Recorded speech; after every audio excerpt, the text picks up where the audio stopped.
আসসালামু আলাইকুম প্রিয় দর্শক, অন্য মঞ্চের আলোচনায় আজ আমাদের সঙ্গে অতিথি হিসেবে আছেন 26 ও 27 ফেব্রুয়ারি 2026 বরিশাল, নারায়ণগঞ্জ, কুষ্টিয়া, কক্সবাজার একটার পর একটা আদালত কক্ষে উচ্চারিত হচ্ছে একটি শব্দ, জামিন মঞ্জুর। বরিশালে সাবেক এমপি জেবুন্নেসা আফরোজ, জেলা সাধারণ সম্পাদক তালুকদার ইউনুস জামিন পান। নারায়ণগঞ্জে সাবেক মেয়র সেলিনা হায়াত আইভি আইনি প্রক্রিয়ায় স্বস্তি পাচ্ছেন। কুষ্টিয়ায় মাহবুবুল আলম হানিফের পরিবারের সদস্যদের মামলায় গতি কমে গেছে। এই নামগুলো শুধু ব্যক্তি নয়, এরা প্রতীক। এমনকি কক্সবাজারের আব্দুর রহমান বদিও জামিন পেয়েছেন।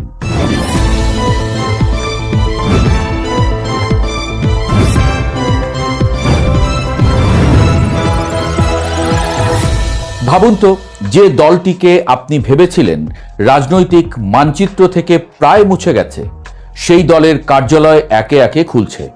1টা, 10টা, 50টা, এখন পর্যন্ত 72টি কার্যালয়। আর জেলখানা থেকে বের হচ্ছেন একের পর এক নেতা। এটা কি বিচারিক স্বাভাবিকতা, নাকি বাংলাদেশের রাজনীতিতে নীরব এক রিভার্স গিয়ার? আদালতের যুক্তি পরিষ্কার, চার্জশিট দুর্বল, সুনির্দিষ্ট প্রমাণ নেই। 5 আগস্ট পরবর্তী আবেগী গণ মামলা আদালতের কাঠগড়ায় টিকছে না। আইনের ভাষায় এটি স্বাভাবিক, কিন্তু রাজনীতির ভাষায় এটিকে বলা যায় মুড চেঞ্জ। 72টি কার্যালয় খুলে নীরব প্রত্যাবর্তন আওয়ামী লীগের। একসময় তালাবদ্ধ ছিল যে অফিসগুলো, জেলা, মহানগর, উপজেলা পর্যায়ে আওয়ামী লীগের 72টি কার্যালয় খুলে গেছে। রাজনীতিতে কার্যালয় মানে শুধু ভবন নয়, এটা সংগঠন পুনর্গঠন, মাঠ দখল, বার্তা দেওয়া। আর সেই বার্তাটি কি? আমরা আছি, ছিলাম আর থাকব। রাজশাহী রেঞ্জের ডিআইজি মোহাম্মদ শাহজাহানের নির্দেশনা পরিষ্কার, জামিন পেলেও মাঠে নামলে অন্য মামলায় পুনরায় গ্রেপ্তার বা শন অ্যারেস্ট দেখাতে হবে। অর্থাৎ প্রশাসন পুরোপুরি নরম নয়। কিন্তু প্রশ্ন উঠছে, যদি আদালত বারবার জামিন দেয়, তবে প্রশাসনিক কড়াকড়ি কতদিন টিকবে? এখানেই তৈরি হচ্ছে দ্বিমুখী বাস্তবতা। আদালত বলছে সুসংগঠিত প্রমাণ নেই, জামিন দিচ্ছি। এদিকে প্রশাসন বলছে সক্রিয় হলে আবার গ্রেপ্তার। আর রাজনীতি বলছে পর্দার আড়ালে কিছু চলছে কি? এদিকে রাজনীতির পাড়ায় সমঝোতার গুঞ্জন।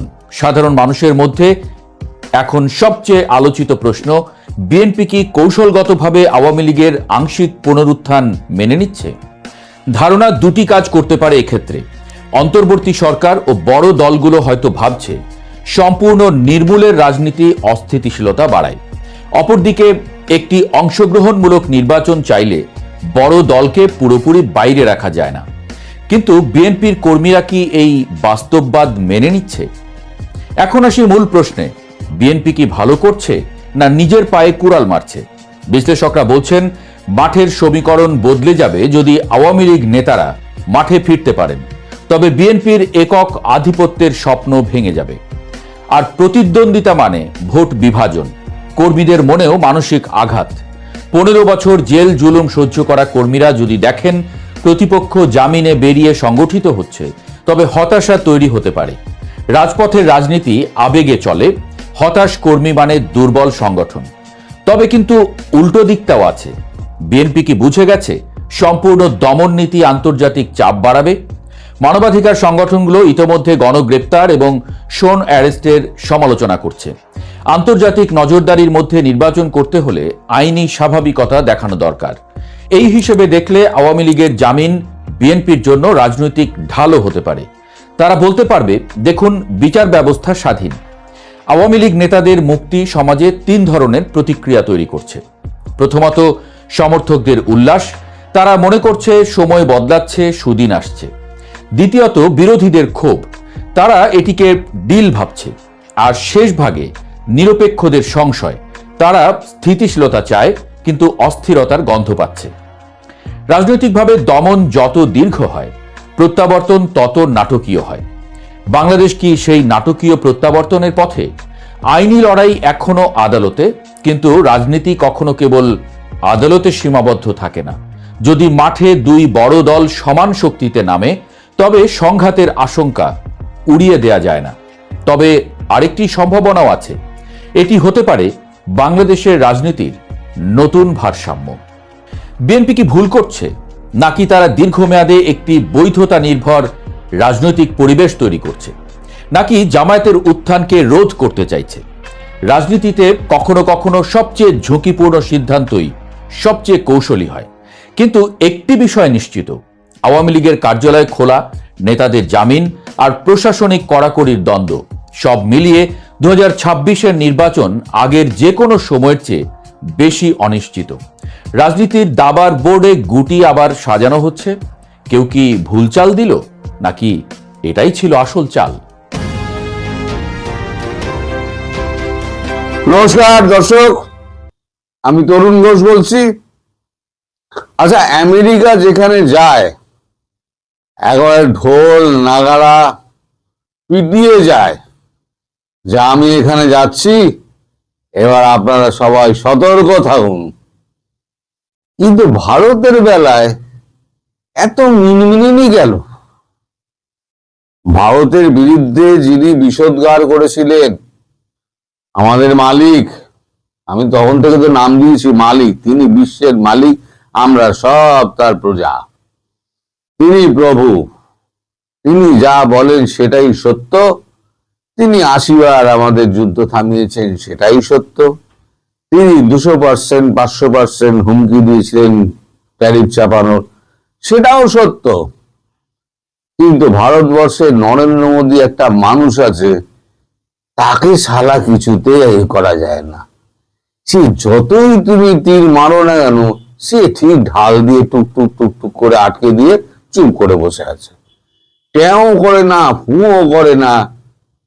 এখন যে প্রত্যুত্তর দেবে না, তাকে আপনি কত তীর মারবেন, কত গালাগাল করবেন, কত হুমকি দেবেন, শেষ পর্যন্ত দরকার আপনার। এখন আপনার দেশ তো না খেতে পেয়ে মরছে, এখন আপনি হামাগুড়ি দিয়ে যাতে কেউ না দেখতে পায় ভারতবর্ষের দোরগোড়ায় আসছেন। তার প্রাথমিক কাজকর্ম করতে এখন তো আমি তো বলেছি ট্রাম্প আলাদা আর আমেরিকার প্রশাসন একটা আলাদা। এখন ট্রাম্প বুঝেছেন, আমি যদি এখন ভারতের সঙ্গে, এখন মোদির সঙ্গে যদি এই ডিলটা না করতে পারি, ফ্রি ট্রেড এগ্রিমেন্ট, তাহলে পরে তো আমার সাড়ে সর্বনাশ। এই যে লুটনিক ছিল না, তার ওই কি সচিব টচিব ছিল না, কি সেক্রেটারি ছিল সে একটা, সেই লুটনিককে তিনি চুপি সারে ভারতে পাঠিয়েছেন যে যাও বাবা, গিয়ে ট্যারিফের ব্যাপারটা, এখন তো গন্ডগোল হয়ে গেছে সুপ্রিম কোর্টের রায়ে, এখন গিয়ে ভারতের হাতে পায়ে ধরে কোনো রকমে ওটাকে ঠিকঠাক করো। তার কারণ হচ্ছে, এখন এই যে আমাদের যে প্রতিনিধি দল, যেটা 18 থেকে আমি বলেছিলাম 12-15% মধ্যে না হবে, সেটা নিয়ে যখন কথাবার্তা বলার জন্য, যখন যাওয়ার জন্য চূড়ান্ত সময় নির্ধারণ হয়েছে, তখনই সুপ্রিম কোর্টের রায়টা এসছে এবং আমাদের এখান থেকে পীযূষ গোয়েল এন্ড টিম, মানে বাণিজ্য মন্ত্রী এবং তার টিম, তারা যাওয়াটা ক্যান্সেল করে দিয়েছে অনির্দিষ্টকালের জন্য। ট্রাম্পের সেখানে ধোঁকপাখানি শুরু হয়ে গেছে। এইবার আমাদের এখানে একটা কাগজে বেরিয়েছে, দেখুন, খুব মজার খবর কাগজে বেরিয়েছে, সুর বদল, ট্রাম্প সচিব সুবিচারে ভারতে আসার প্রশ্ন। দেখুন,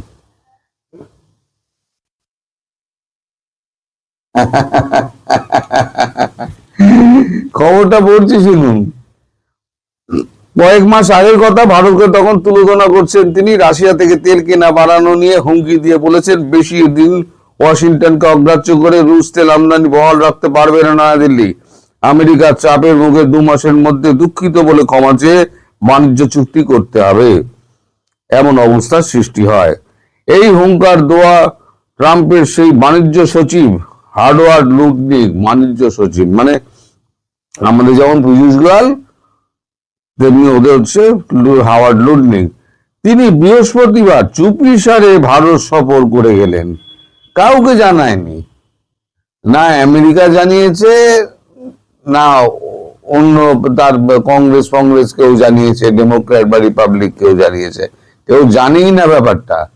লুটনিক চুপিসারে এসছে একটা প্রাইভেট জেট নিয়ে, এসে বাণিজ্য সচিবের সঙ্গে কথাবার্তা বলেছে, হ্যান্ডশেক ফ্যান্ডশেক করে আমরা দুঃখিত এই সমস্ত কিছু একটা হয়েছে। তো যাই হোক, সেটা লেখা নেই এখানে। এমনি তো আসেনি, এমনি আসেনি, চাপে পড়লে না হয় সব সব সব গাছে উঠে যায় চাপে যখন পড়ে। এদেশে আমেরিকার রাষ্ট্রদূত সার্জিও গোরের সঙ্গে বৈঠক করলেন বাণিজ্য মন্ত্রী পীযূষ গোয়েলের সঙ্গে, এবং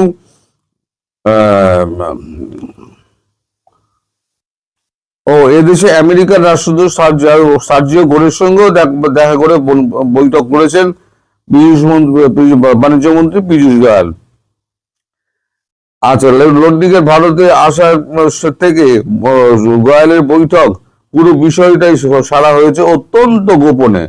গোয়েলের বৈঠকটির ছবি দিয়ে এক্সে জানানো হয়, পরে বিষয়টি সামনে আসে। সংশ্লিষ্ট মহল বলছে, সময় বিষম বস্তু, কয়েক মাসের তফাতে পাশার দান উল্টে গিয়েছে। চড়া শুল্ককে অস্ত্র করে নিজেদের সুবিধাজনক শর্তে ভারত বিভিন্ন দেশের সঙ্গে বাণিজ্য চুক্তি করেছে। ভারত সহ বিভিন্ন দেশের সঙ্গে বাণিজ্য চুক্তি করেছিল ট্রাম্প প্রশাসন। সে দেশের সুপ্রিম কোর্ট সেই রায় বেআইনি তকমা দেওয়ায় খারিজ হতেই সুর নরম করে ফেলেছেন। চুক্তির স্বার্থে এখন মরিয়া হয়ে লুটনিককে ভারত সফরে পাঠিয়েছেন মার্কিন যুক্তরাষ্ট্রের প্রেসিডেন্ট। বৈঠকে কথাবার্তা বিশেষ জানানো হয়নি। গোয়েল শুধু লিখেছেন, দুদেশের আর্থিক সহযোগিতা নিয়ে সফর আলোচনা হয়েছে। বিশেষজ্ঞরা বলছেন, লুটনিকের আশঙ্কা এই গোপন সফরের সময়কাল অত্যন্ত তাৎপর্যপূর্ণ। ভারতের সঙ্গে চুক্তির কথা ঘোষণা করে ট্রাম্প এদেশের ওপর শুল্ক যে হারে 50% থেকে 18% নামানোর কথা জানিয়েছিলেন, তার আর অস্তিত্ব নেই।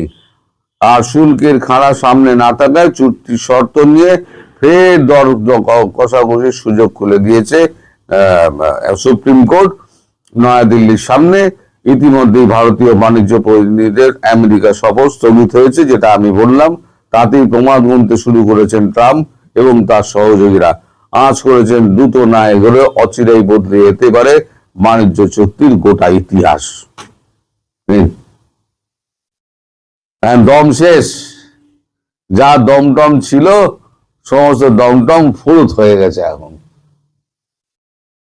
চাপে বললে সব গাছে ওঠে। এখন আমেরিকা যেখানে যায় সে তো একদম ঢাক ঢোল নাগারা পিটিয়ে যায়, কিন্তু ভারতে ভাই এলি কেন? চুপি সারে প্রাইভেট জেট নিয়ে কাউকে না জানিয়ে আমাদের বাণিজ্য মন্ত্রী পীযূষ গোয়েল যদি এক্স হ্যান্ডেলে ছবিটা পোস্ট না করতেন, তাও তো ভেতরের ব্যাপার উনি ভাঙেননি। ভেতরে কি কি হয়েছে কথাবার্তা সেটা উনি ভাঙেননি। উনি ভদ্রলোকের মতো শুধু ছবিটা ছেপে দিয়েছেন একটা সরকারি তথ্য একটা মানে রাখার জন্য, যে ইনি এসেছিলেন, এনার সঙ্গে কথাবার্তা হয়েছে, বাণিজ্য চুক্তি নিয়ে কথাবার্তা হয়েছে। ভেতরের গল্প কিন্তু কিছু হয়নি। যা খিস্তি খাস্তা, যা গালাগাল একে অপরকে যা করেছিলেন, সেগুলো সব শোধ পীযূষ গোয়েল। পীযূষ গোয়েল অত্যন্ত হার্ড নাট, ভীষণ হার্ড নাট। ওনায় কিন্তু দমানো খুব মুশকিল আছে। হ্যাঁ, তো উনি তো সহজে ছাড়বেন না। এবং আমি বলেছি না যে লেজে খেলাবে, পীযূষ গোয়েল বলেছিল যে মার্চের মিডলের মধ্যে চুক্তি হয়ে যাবে। আমি বলেছিলাম না, লেজে খেলি ওই গার্ডারের মতো টানতে টানতে দেখবেন সেপ্টেম্বর, অক্টোবর, নভেম্বর 2026 পেরিয়ে গেছে, কি 2027 পড়ে গেছে। অত তাড়াতাড়ি ভারতবর্ষ করবে না। তুমি যত বদমাইশি করবে তোমার শাস্তি তত হবে। তা এদিকে গেল তো এইটা। এবার আর একটা খবরে আপনাদের একটু নজরে আনি, সেটা হচ্ছে ইসরায়েলের সঙ্গে 16টা চুক্তি ভারতের কৌশলগত অংশীদারি, মানে আপনার ট্রান্সফার অফ টেকনোলজির মাধ্যমে এই চুক্তিগুলো সমস্ত কিছু হচ্ছে। এই তার খবরটা বেরিয়েছে।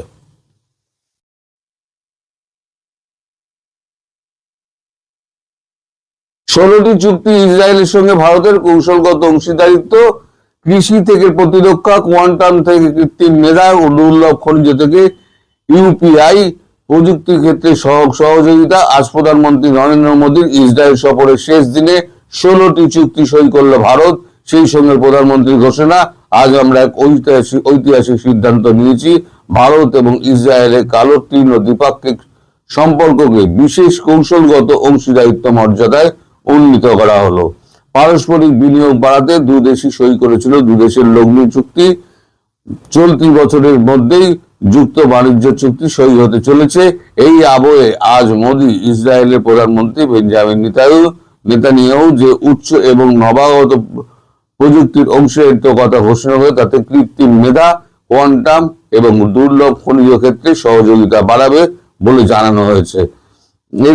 এরপরে আরো আছে, সেগুলো হচ্ছে গিয়ে আপনার আগে অনেক বেরিয়ে গেছে, সুতরাং সেগুলো নিয়ে প্যাড আপ করেছে, প্যাড আপ করে খবরটাকে বাড়িয়েছে। অনেক সময় জায়গা ভর্তি করতে হয়, তো তখন বলে যে 200 ওয়ার্ডের জায়গায় 300 350 লিখে দাও, তাহলে প্যাড আপ করে আমি ভর্তি করে দেবো। তো এই প্যাড আপ করার স্টোরি শুনে তো আপনার লাভ নেই। তো যাই হোক, এখন ইসরায়েল আর আমেরিকা অস্ত্রে কিন্তু এবং টেকনোলজিতে দুজনকে পাল্লা দেয়। এখন ইসরায়েলের কাছে এমন এমন কিছু জিনিস আছে যেগুলো আমেরিকার কাছে কিন্তু নেই, আর আমেরিকা সেই সমস্ত অস্ত্র নিয়ে সারা বিশ্বে দাদাগিরি করে, কিন্তু ইসরায়েল কাউকে দেয় না। ইসরায়েল কাউকে ট্রান্সফার অফ টেকনোলজি দেয় না, ইসরায়েল কাউকে অস্ত্র দেয় না। এবং ভারতের সঙ্গে সম্পর্কটা এত গভীর এবং আত্মজ এবং দীর্ঘদিনের। 1999 সালে যখন আমরা কারগিল চড়েছিল পাকিস্তান বাহিনী, তখন কিন্তু আমাদের গাইডেড মিসাইল দিয়েছিল কিন্তু ইসরায়েল। সেই গাইডেড মিসাইল দিয়ে কিন্তু আমরা অ্যাটাক করে পাকিস্তানকে হারিয়েছিলাম, নইলে আমাদের হারাতে খুব কষ্ট হতো, আমাদের বহু সৈনিক আরো শহীদ হতেন। ইসরায়েল এরকম ভারতের পাশে একদম দৃঢ়ভাবে দাঁড়িয়ে আছে। ইসরায়েলের প্রধানমন্ত্রী কি বলে জানেন? ইসরায়েলের দেশের বাইরে ইসরায়েলিরা যদি কোথাও অখ্যাত এবং আপনার কি বলে সুরক্ষিত থাকে, সেটা হচ্ছে একমাত্র ভারতবর্ষ। ভারতবর্ষে যাওয়ার ক্ষেত্রে এবং থাকার ক্ষেত্রে ইসরায়েলের কোনো আপত্তি নেই, কারণ ভারতবর্ষ একটা বৃহৎ গণতান্ত্রিক রাষ্ট্র এবং ভারতবর্ষ বন্ধুত্বের মর্যাদা দিতে জানে। ফলে ইসরায়েল তার যে নাগরিক আছে সেই নাগরিকদের ভারতবর্ষে আসতে চাইলে এক কথায় তাদেরকে দিয়ে দেবে, নইলে পরেন হাজার রকম প্রশ্ন করবে এবং আটকে দেয়। কারণ ইসরায়েলের একটা নাগরিক যদি অন্য দেশে গিয়ে আটকে পড়ে, তাহলে ইসরায়েলের কাজ হচ্ছে সেই নাগরিকটাকে ফিরিয়ে আনা। তার জন্য সে যত $1 মিলিয়ন খরচা হোক না কেন, ইসরায়েল সেটা করবে। তো যাই হোক, এই যে ট্রান্সফার অফ টেকনোলজি হচ্ছে, এই ট্রান্সফার অফ টেকনোলজিতে আরো জ্বলবেন ডোনাল্ড ট্রাম্প। যে ইসরায়েল ট্রান্সফার অফ টেকনোলজি করলো, তার মানে ওই জিনিসটাই ভারতে তৈরি হবে। ট্রান্সফার অফ টেকনোলজি কি, টেকনোলজিটা ট্রান্সফার করে ভারতে দেওয়া হচ্ছে, এবং ভারতের ইউপিআই সিস্টেমের টেকনোলজিটা হচ্ছে ইসরায়েলকে দেওয়া হচ্ছে। আমাদের যে ইউপিআই সিস্টেম আছে সেটা ইসরায়েলকে দিয়ে দেওয়া হচ্ছে টেকনোলজিটা, আর অস্ত্রশস্ত্রের যে সমস্ত এগুলো রয়েছে সেগুলো এখানে ট্রান্সফার টেকনোলজির মাধ্যমে ভারতে আসছে, ভারতই তৈরি করবে। যেমন রাশিয়ার সঙ্গে S-400 করছে ট্রান্সফার টেকনোলজির সঙ্গে মাধ্যমে, SU-57 করছে রাশিয়ার সঙ্গে ট্রান্সফার অফ টেকনোলজির মধ্যে। চীনকেও বলা হয়েছে তুমি যদি এখানে কারখানা করতে চাও করো, কিন্তু ট্রান্সফার অফ টেকনোলজির মাধ্যমে করতে হবে, আদারওয়াইজ করতে দেবো না। কারণ তুমি 5 বছর করলে 6 বছরের মাথায় তোমার মনে হলো যে আমি ব্যবসা করবো না, আমি গুটিয়ে নিয়ে চলে গেলাম, আমার শ্রমিকগুলো কি করবে? তখন আমার দেশের লোক, তখন ওই কোম্পানি অধিগ্রহণ করে তারা চালাবে। এই হলো গিয়ে মোদ্দা ব্যাপার।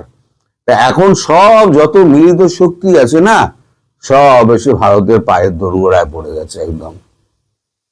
এই অপারেশন সিঁদুর ব্যাপারে আমি আপনাদের পরে একটা তথ্য দেব, যে অপারেশন সিঁদুরটা কেন হয়েছিল। এই যে আপনারা দেখেন যে সিআইএ এত শক্তিশালী, সে সিআইএ খবর পেল না, তার দেশের থেকে আমেরিকা থেকে 3টে বিমান উড়লো, 3টে বিমান উড়ে তার মধ্যে একটা পেন্টাগনে মারতে গিয়ে তলায় ভেঙে পড়লো যাত্রীদের এতে ধস্তাধস্তি, আর 2টো সোজা গিয়ে একেবারে টুইন টাওয়ারে মেরে দিল। কি করে হলো? প্রশ্ন জাগবে তো, কি করে হলো? আপনি বলেন ইসরায়েল একটা মাছই ডুবলে মোসাদ মানে খবর পেয়ে যায়। সেই মোসাদে ১,৫০০ লোককে আবাবিল পাখি হয়ে এসে হামাস ধরে নিয়ে চলে গেল। মোসাদের লোক জানতে পারলো না। এরকম অনেক স্টোরি আছে, আনটোল্ড স্টোরি অনেক আছে। আমি ভাবছি কোনো এক রোববার বসে বসে বসে বসে এই সমস্ত স্টোরি বলবো আপনাদের। এজেন্সি কত দূর যেতে পারে এবং দেশের মানুষকে বলিকা বাঁকড়াও করে দেবে। দেশের কয়েক কোটি মানুষকে বাঁচাতে গিয়ে ১,৫০০ মানুষকে বলিকা বাঁকড়া করে দেবে। এটাও পৃথিবীতে হয়। তো যাই হোক, আজকে ভিডিও এই নিয়ে বাড়াবো না, সময় মতো সব বলবো। সবাই ভালো থাকবেন, সুস্থ থাকবেন এবং সাবধানে থাকবেন। আর মালিকের জন্য একটু প্রার্থনা করবেন, মালিক যেন সুস্থ এবং সবল থাকেন, এবং আরো যেন উনি টুইটারে লেখেন, ওনার সোশ্যাল মিডিয়া ট্রুথ সোশ্যালে। নমস্কার।